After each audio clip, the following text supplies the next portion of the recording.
We have confirmed that the NTSB is investigating why a Delta flight landing at Hartsfield-Jackson almost made a big mistake. Now, that mistake had to do with where the crew was trying to land. The FAA says it wasn't a runway. Now, Fox 5's Doug Evans is live at the airport tonight to explain what the FAA believes went wrong. Doug? Well, passengers aboard Flight 2196 would have definitely have noticed a problem. Instead of landing, the pilot increased power, lifted off again, put away the wheels, came back around for a second approach, and landed safely. The NTSB is investigating why Flight 2196 lined up to land on a taxiway instead of a runway.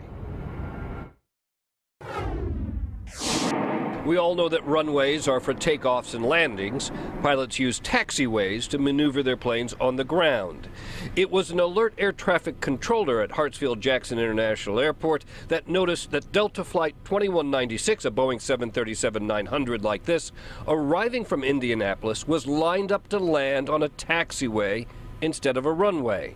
The FAA tells Fox 5, quote, "The FAA is investigating why Delta Airlines 2196 appeared to line up for landing on taxiway in at Hartsfield-Jackson International Airport at about 11 a.m. on November 29th.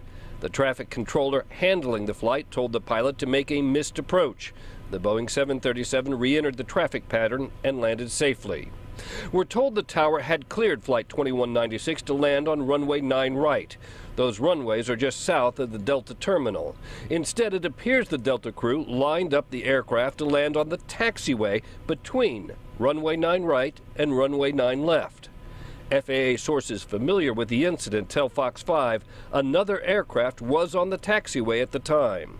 The NTSB tells Fox 5 that Flight 2196 did not fly over any other aircraft during its aborted landing.